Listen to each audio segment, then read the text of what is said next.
Oi, pessoal! Sejam bem-vindos a mais um podcast da Megawatt. Sou Camila Maia, jornalista da plataforma, e enquanto a terceira temporada do Megacast Convida está no forno, nós preparamos alguns episódios especiais para os nossos fiéis ouvintes.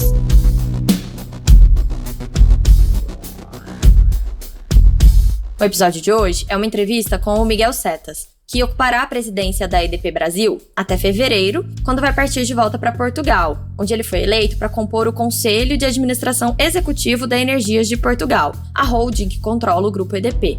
Ele vai permanecer no Conselho da EDP Brasil e também vai comandar, lá de Portugal, os negócios de rede do grupo em todos os países em que eles atuam. A nossa conversa foi mais uma vez gravada virtualmente, já que ainda estamos em isolamento social. Espero que vocês aproveitem. Oi, Miguel, tudo bem? Alô, Camila, tudo bom? Tudo ótimo. Miguel, muito obrigada por aceitar o nosso convite de participar desse podcast especial. Antes da gente começar a falar sobre a sua transição, dentro do grupo, queria que você se apresentasse rapidamente para as pessoas aí que não te conhecem, quem está entrando no setor agora. Quem que é o Miguel Setas? Camila, pelo meu sotaque, dá para entender, sou português, não é? Estou no Brasil há 13 anos.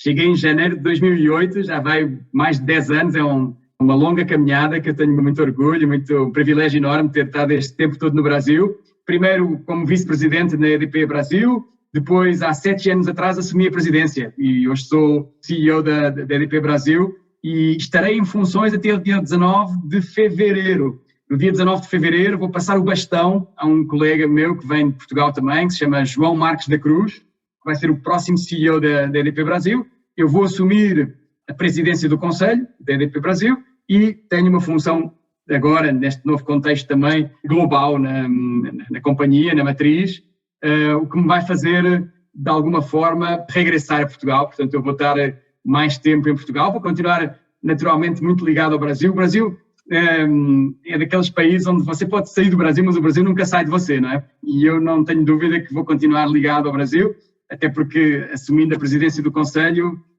haverá essa ligação formal. Mas tenho muitos amigos, tenho família no Brasil, tenho uma história que eu construí ao longo destes 13 anos, que muito me satisfaz, muito me orgulha. E o setor elétrico brasileiro, como você sabe, é um setor super dinâmico, com muitos desafios, e eu sou verdadeiramente apaixonado por aquilo que nós fazemos aqui na EDP Brasil. Acho que foi até agora um grande desafio presidir a EDP Brasil e, portanto, devo dizer que estou neste momento, naturalmente, um misto de alegria por ter novos desafios, mas também um misto de saudade e de melancolia, porque o Brasil, como eu disse, não se esquece e o Brasil nunca sai de nós.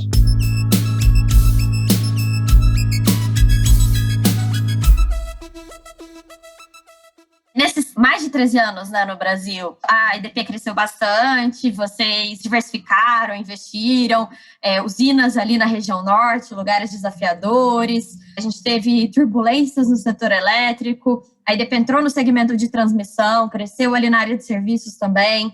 Qual que é um balanço que você faz desse período? É muito importante fazer história, eu gosto muito de respeitar as origens e respeitar quem nos antecedeu, não é?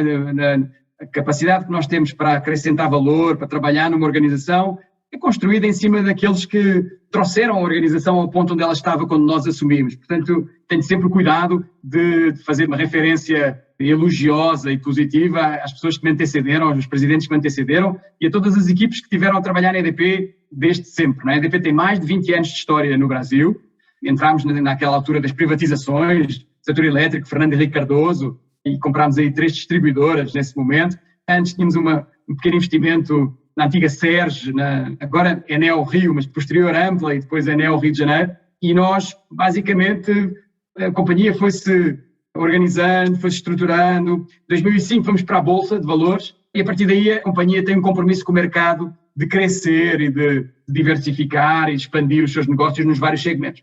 Portanto, entre o momento da Bolsa, 2005, e 2020, final de 2020, a EDP cresceu 4 vezes, em termos de market cap, não é? Portanto, nós tínhamos market cap 3 bi quando fomos para a Bolsa e agora fechámos o ano de 2020 com 12 bi de market cap. Neste período, entre 2005 e 2020, crescemos 4 vezes e nos últimos 5 anos dobrámos a nossa dimensão. Nós estávamos em 2016 com um market cap de cerca de 6 bi e terminamos o ano de 2020 com market cap de cerca de 12 bilhões de reais. Portanto, dobrámos de dimensão nos últimos 5 anos. Quadriplicámos de dimensão nos últimos 15 e dobrámos de dimensão nos últimos 5, o que mostra que os últimos 5 foram muito acelerados, foram momentos de crescimento importante. Mas eu acho que não foi só no crescimento dos negócios, e esse crescimento dos negócios, como você já explicou, veio da entrada na energia térmica, fizemos uma termoelétrica no Pecém, da entrada nas hidrelétricas na região amazónica, construímos, como você também já mencionou, 3 usinas na região amazónica, Cachoeira Caldeirão, Jari, São Manuel, em parceria com outras empresas, com a CTG e com Furnas em particular. Hoje fazem parte do nosso portfólio, né? Temos 6 usinas e 3 das quais foram construídas nos últimos anos. Depois, como você comentou, entramos na transmissão, 4 bilhões de reais de investimento em transmissão.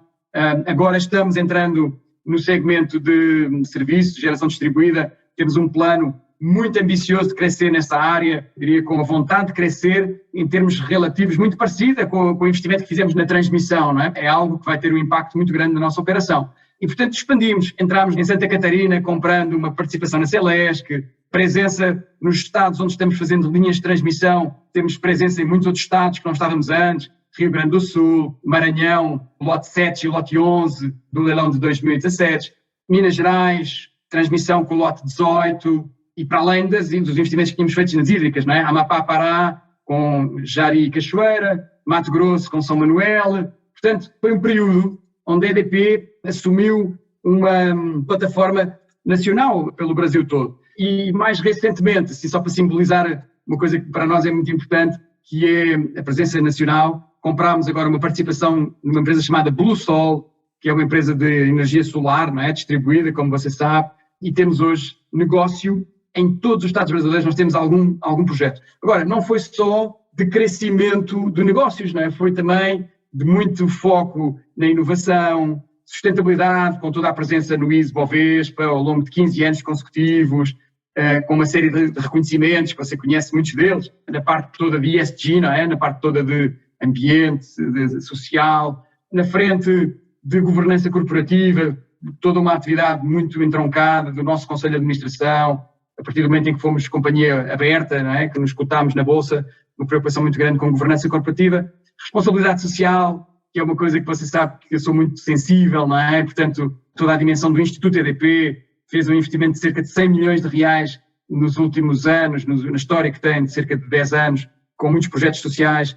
O investimento cultural, que é uma coisa que eu me orgulho também muito, 2 museus a ser recuperados, o Museu de Língua Portuguesa, que vai ser inaugurado agora este ano, e o Museu Paulista, do Ipiranga, o Museu do Ipiranga, 32 milhões de reais de investimento nos museus. E, portanto, o que é que eu gosto muito desta história, Camila, sinceramente? É uma história, por um lado, de crescimento, é uma história de apostar no Brasil como destino de investimento da maior empresa portuguesa, como de uma forma afirmativa, de uma forma convicta, mesmo com os altos e baixos, impeachment, crise financeira, todas as coisas que nós sabemos que passaram nos últimos anos. A EDP nunca levantou o pé do Brasil, nunca abandonou o investimento estratégico no Brasil e depois com uma preocupação muito responsável, uma empresa socialmente muito consciente e com toda essa envolvência que eu acho que é fundamental de inovação, sustentabilidade, governança corporativa, responsabilidade social, responsabilidade cultural. Todo esse, eu acho que esse património que nós fomos construindo para nós é muito importante.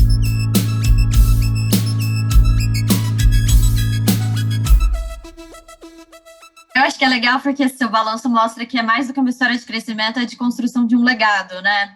Eu queria focar um pouquinho, antes da gente falar das suas novas atividades, né, na EDP Global, sobre o que fica para o Brasil, porque teve essa construção, muita coisa que vocês fizeram. Vocês começaram a crescer no país ali na primeira onda de privatizações dos anos 90 e agora a gente está vendo que pode ser os últimos ativos a serem privatizados. Em distribuição, por exemplo, a gente tem algumas distribuidoras que vão ao mercado esse ano, tem ali no Rio Grande do Sul e Amapá, que provavelmente vão, tem a Celesc, que vocês têm uma participação que pode ir, mas não são muitos os ativos.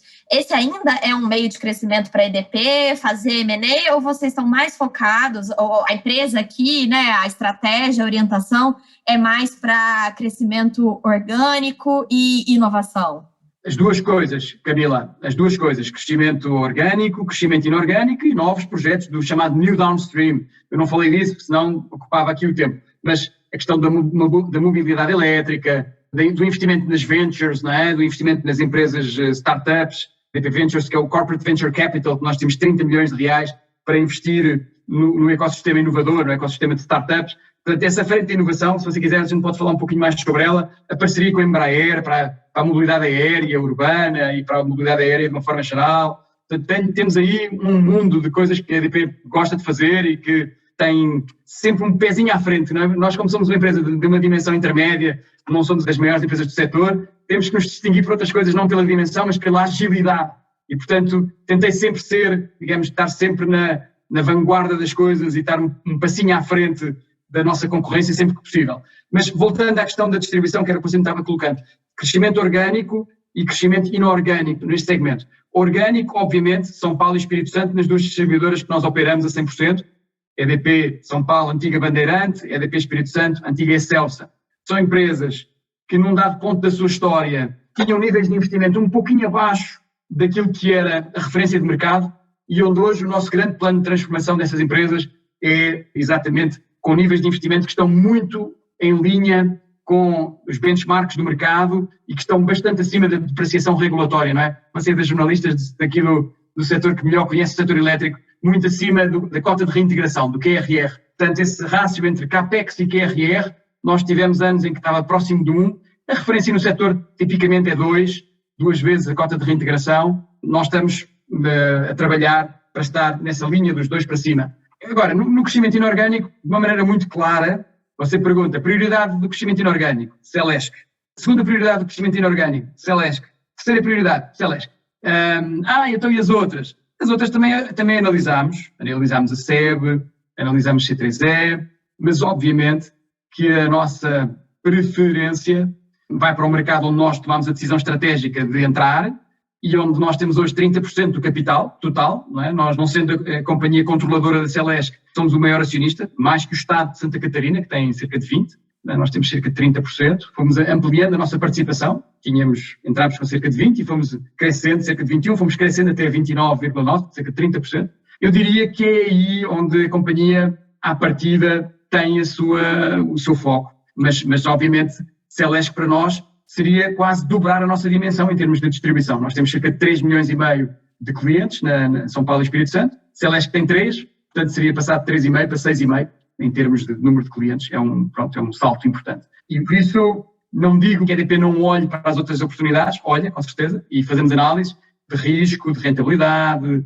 de competitividade. É óbvio, quando a gente olha para alguns processos de privatização, a gente já sabe que eles vão estar mais ou menos influenciados pelo cenário competitivo, não é? Há empresas que podem ter sinergias, há empresas que podem ter muito capital para fazer deployment e, portanto, podem ter, obviamente, um objetivo de alocar capital e que os vai tornar muito agressivos. Portanto, nós temos que ter uma leitura do cenário competitivo e em função desse cenário competitivo, tomar as decisões melhores para maximizar a rentabilidade e o valor criado pelos nossos investimentos.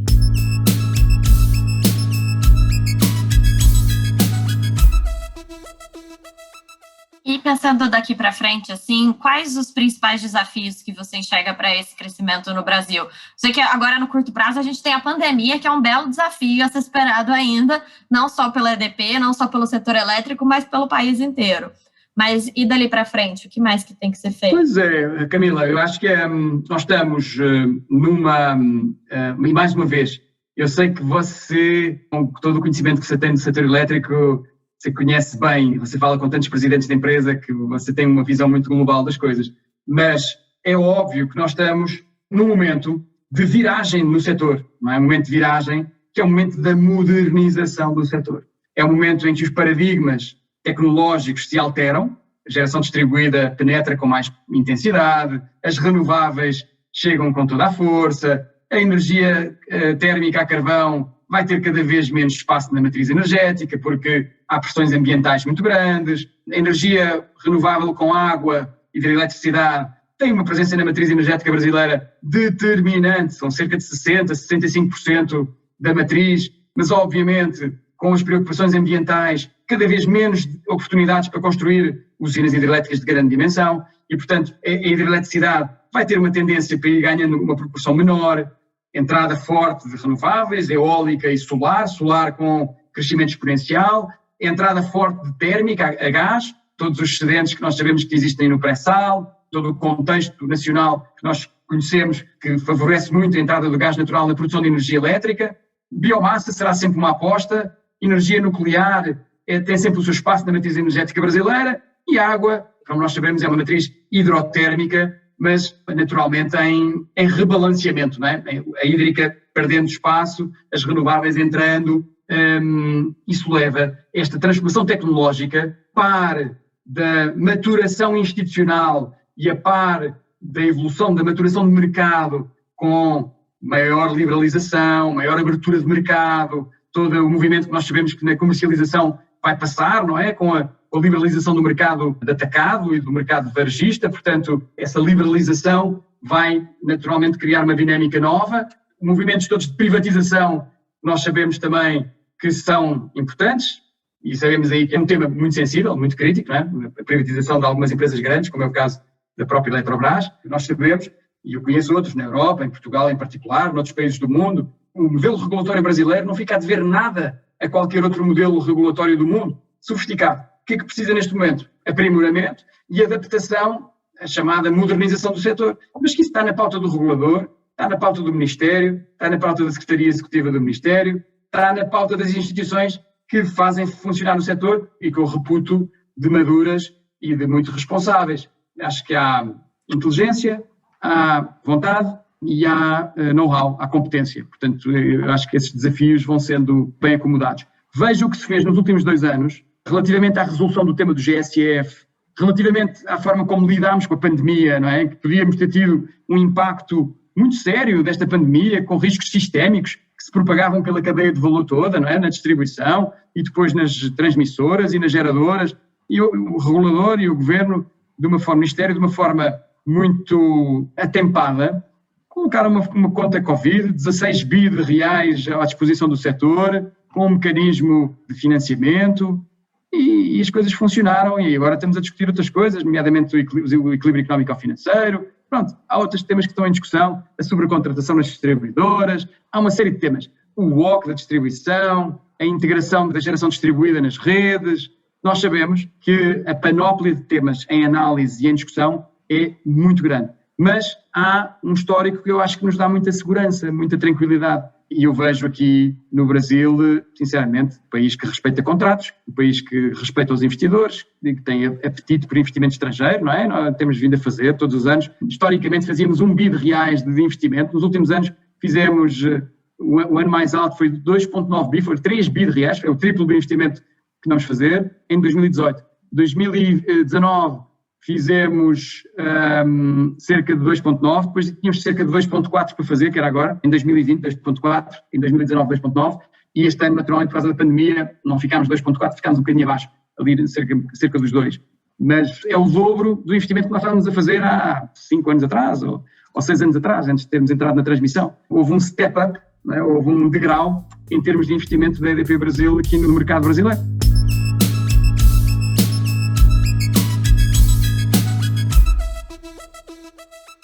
Miguel, em 13 anos de Brasil, você já está escolado na nossa política, né? Foram 4 presidentes, um processo de impeachment, algumas baguncinhas aqui e ali dentro do setor elétrico.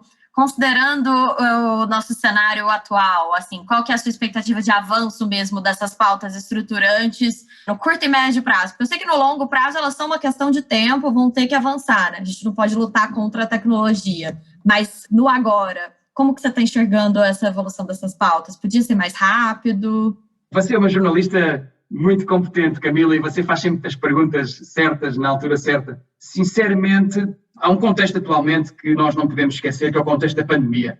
Portanto, se você me perguntar qual é que foi a principal prioridade da EDP durante este período da pandemia, eu vou lhe dizer, olha, salvar vidas. A primeira prioridade para mim foi garantir que não íamos ter nenhum colega da EDP Brasil vitimado pela pandemia. E não estamos livres do risco ainda, porque obviamente todos nós circulamos, todos nós somos potenciais elos de uma cadeia de transmissão, mas se você me perguntar qual é a prioridade para você neste momento, é chegar ao final desta pandemia sem perder nenhum colega da EDP Brasil. E felizmente até agora temos conseguido, eu espero que assim permaneça. A segunda prioridade para mim foi garantir a integridade da companhia. Ou seja, vamos estar afetados na cadeia de suprimentos, vamos estar afetados com os parceiros de negócio, vamos ter inadimplência. Portanto, havia toda uma série de impactos. Fizemos um plano de recuperação de resultados, com 57 iniciativas para recuperar os resultados de 2020.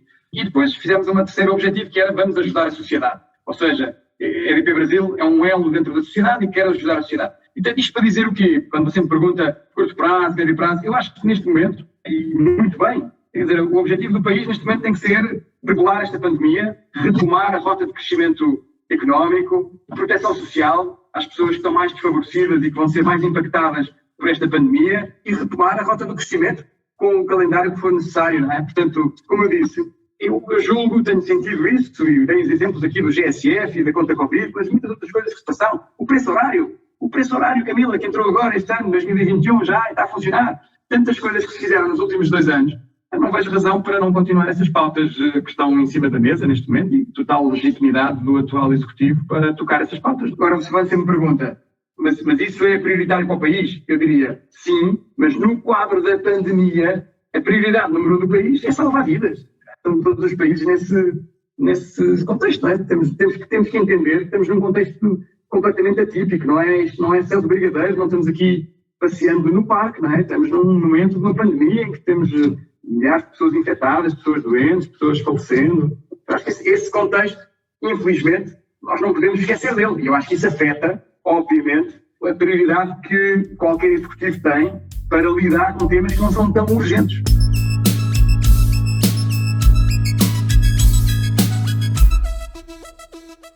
Para falar agora um pouquinho, então, sobre os seus novos desafios, além de atuar no conselho da EDP em Portugal, você também vai comandar as operações de rede, né, do grupo, que eu entendo juntam distribuição e transmissão em Portugal, Espanha, no Brasil e em Macau. Como que você está enxergando esse desafio? É um desafio novo, é sempre difícil você tirar o chapéu de responsável de uma operação com aquela dinâmica do dia-a-dia, de fala com o mercado, fala com os investidores, fala com a imprensa, como estamos fazendo agora. Essa dinâmica é muito, como nós sabemos, tem muita adrenalina, não é? E agora tenho uma missão global que, obviamente, me faz subir um degrau nessa gestão do dia-a-dia, não é? Portanto, passarei a ter uma responsabilidade que não é no dia-a-dia com esse cunho operacional, não é? Portanto, é um cunho mais estratégico, de garantir que estamos expandindo, que estamos transformando, que estamos crescendo da forma certa e com as prioridades certas nestas várias geografias onde nós estamos. Estou muito entusiasmado com essa perspectiva nova. É bom também,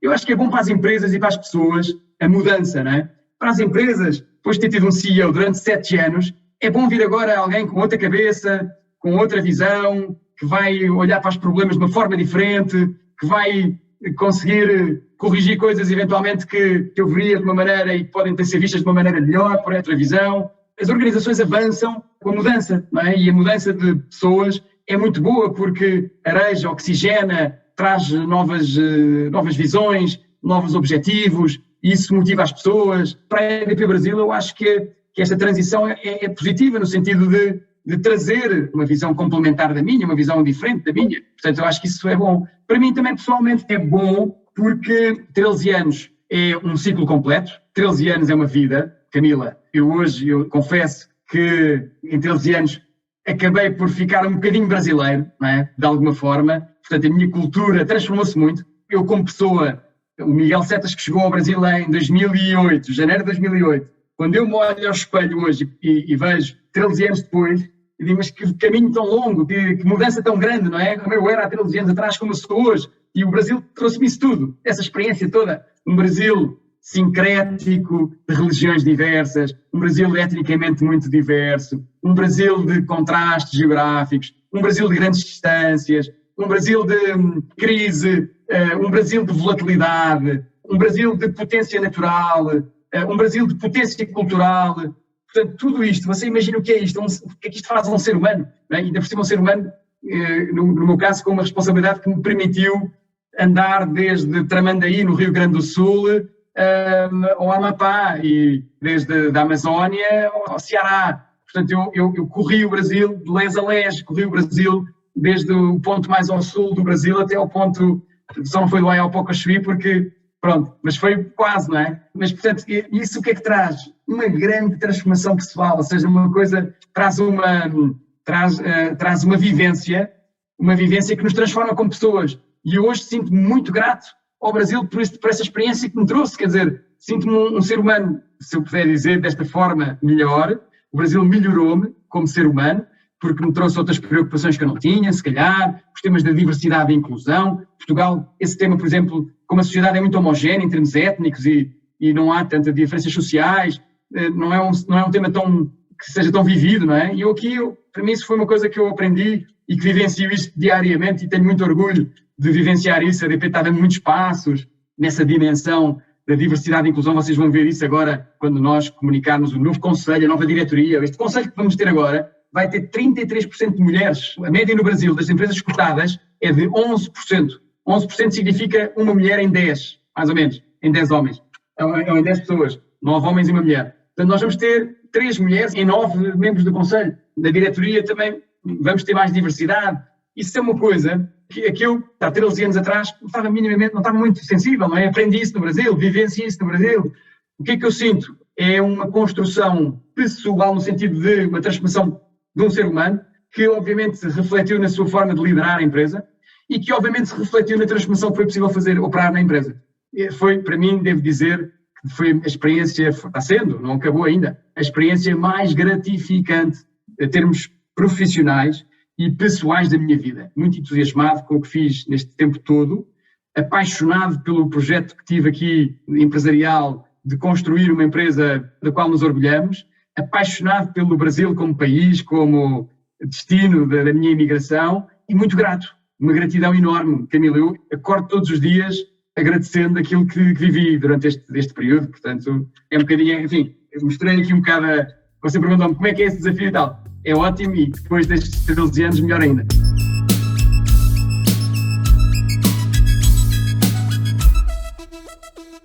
Para a gente finalizar, então, eu queria que você deixasse uma mensagem final para os nossos ouvintes, focando aí no que esses 13 anos de Brasil, então, o que você vai poder levar de experiência para construir aí nessa nova fase na EDP globalmente? Pois é, verdadeiramente o aprendizado daquilo que passei em 13 anos é infinito, sinceramente. É uma coisa que eu partilho com os meus amigos, com todas as pessoas à minha volta. É um aprendizado infinito e sinto hoje, como disse, muito realizado com esse percurso que foi feito nesse período. No último Operations Review que fiz com os 100 gestores da empresa, passei 5 mensagens, coisas que eu acho que são importantes e que, para mim, o Brasil reforçou isso mais e que eu vou levar para sempre, daquilo que eu vivi aqui e que eu gostava que pudesse continuar a viver-se na EDP Brasil. A primeira é aquilo que eu chamei da ética e da integridade, ou seja, há linhas vermelhas, há linhas que nunca se ultrapassam, como executivos, como pessoas, como cidadãos, e ainda por cima no país que passámos alguns momentos críticos, Lava Jato, todos os temas anticorrupção, etc., são tudo temas muito importantes, e eu aqui aprendi muito, quer dizer, a importância disso na governança corporativa e garantir que uma empresa tem todos os mecanismos, e nós fomos muito rigorosos nessa matéria, todos os mecanismos certos para as várias linhas de defesa, não é? Nós hoje temos 3 linhas de defesa, da auditoria interna, do compliance, do risco, mas isso parte acima de tudo do comportamento humano, portanto, ética e integridade fundamental. Depois, o segundo tema, aliás, eu até pus isto primeiro, quando falei com as pessoas, é o respeito uns pelos outros. Eu aprendi no Brasil, não vinha tanto com essa cabeça da Europa. Da Europa nós chegamos com a cabeça ao Brasil, que é muito importante a organização, o processo, o sistema, o método. E cheguei ao Brasil e descobri, mais importante do que tudo isso, é a qualidade das relações humanas. É a qualidade da emotividade, é a qualidade da forma calorosa como as pessoas se relacionam, da dimensão social da vida. Eu levo isso para a Europa, essa carga, se nós quisermos, da importância das pessoas, a importância da humanização, e na base desse relacionamento humano está o respeito uns pelos outros. Respeito. Portanto, nunca perder isso de vista. Depois, a terceira coisa que eu disse, que considerava importante, aquilo que eu chamei o inconformismo positivo. Quem usa muito esta expressão, uma parecida, é o professor Mário Sérgio Cortella. O inconformismo positivo é aquela sensação que você tem que eu nunca estou satisfeito com o ponto onde nós estamos. E acho que no Brasil eu experimentei isso. E até naquelas circunstâncias em que parecia que estava tudo perdido e de repente você tem uma ideia criativa e de repente você dá uma virada de jogo e você consegue encontrar uma solução e, portanto, estar sempre nessa perspectiva de enquanto coisas não tiverem certas, não acabaram, não é? E, portanto, esse inconformismo positivo, e queremos estar à frente da concorrência, e queremos ser melhores do que éramos no dia anterior, essa vontade sempre de melhorar, acho que o Brasil me acentuou ainda mais essa dimensão. Depois, a quarta dimensão que eu gosto muito é a dimensão da cidadania. Tudo o que tem a ver com a responsabilidade social, tudo o que tem a ver com o reconhecimento do outro, a alteridade, não é? Ou seja, temos pessoas à nossa volta, temos uma sociedade da qual nós fazemos parte, temos que olhar para a sociedade com os olhos do outro, com a empatia, com a garantia de que devolvemos à sociedade aquilo que ela nos dá, nós também. E, portanto, o tema da cidadania para mim é muito importante. E depois, finalmente, e eu disse isto aos meus colegas, aos meus 100 gestores, e eu fiz isso, tentei fazer isso, sempre no meu dia-a-dia, que é trabalhar todos os dias para garantir que esta empresa, que é uma empresa de direito brasileiro, é uma empresa que está sediada no solo brasileiro, no território brasileiro, garantir todos os dias que esta empresa é uma empresa que dá orgulho de ser brasileiro. Tal como eu tenho orgulho de ser português, tal como alguém que esteja num país qualquer tem orgulho de ter a sua nacionalidade. Eu tentei trabalhar como presidente da EDP Brasil para todos os dias, disse isso aos meus gestores, todos os dias, quando chegassem a casa, quando estivessem com as suas mulheres, com os seus maridos, com os seus filhos, com os seus pais, com as suas mães, pudessem falar da empresa com orgulho e pudessem dizer, isto é uma empresa brasileira, é assim que nós trabalhamos, é assim que se faz aqui no Brasil, damos cartas lá em todo o mundo, não ficamos a dever nada a ninguém e criar esse orgulho de ser brasileiro. Criar não é criar, todo mundo tem orgulho, mas, portanto, trabalhar todos os dias para reforçar esse orgulho de ser brasileiro. Eu levo isto também sempre como um ensinamento de vida corporativa, não é? Ou seja, em dimensão de uma empresa que é mais do que simplesmente uma sequência de atividades para entregar, gerar, produzir, distribuir, comercializar ou transmitir energia. Isso é aquilo que nós temos que fazer, sim ou sim, e que temos que fazer bem, e é a nossa obrigação, e temos um serviço público, somos concessionários do serviço público, não há como não fazer isso. Mas isso é o mínimo de uma empresa que se quer responsável, que se quer uma empresa íntegra, não é? Uma empresa com um E grande, não é? Tentei todos os dias que a EDP Brasil fosse motivo de orgulho aos colegas todos, aos mais de 3.000 colegas que trabalham na EDP Brasil todos os dias, que fosse motivo de orgulho nacional. E por isso, muito orgulhoso de termos entrado na recuperação dos museus, Museu da Língua Portuguesa, Museu do Ipiranga, da Independência, todas as atividades culturais que nós fizemos. Portanto, isso era uma maneira de trazer esse ingrediente das pessoas, quando recebe o crachá da EDP, dizer, eu gosto de estar aqui, revejo nos valores desta empresa, faço parte deste time e quero construir um Brasil melhor a partir desta empresa. Portanto, isso para mim foi uma construção que eu acho que foi muito importante durante estes 13 anos.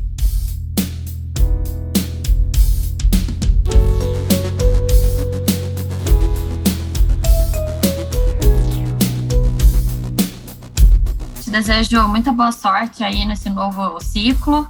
Essa é a sua segunda participação no nosso MegaCast, então quando você já estiver bem já ambientado, né, na nova posição, a gente pode fazer um novo episódio só para falar sobre a questão das redes globais, que eu acho que deve ter muita coisa bacana, né? Que ótimo! Camila, fica desde já aqui a minha disponibilidade. Super obrigado por este convite. Muitas felicidades para a Megawatt, muitas felicidades para você. Projeto que eu respeito muito. Vocês pegaram neste projeto, construíram este projeto do zero e é um projeto, como nós sabemos, super bem sucedido. Portanto, eu queria parabenizar-vos a vocês, a você em particular e a toda a equipe pelo trabalho excelente que vocês têm vindo a fazer. Um abraço a todos e foi um gosto ser entrevistado novamente por você.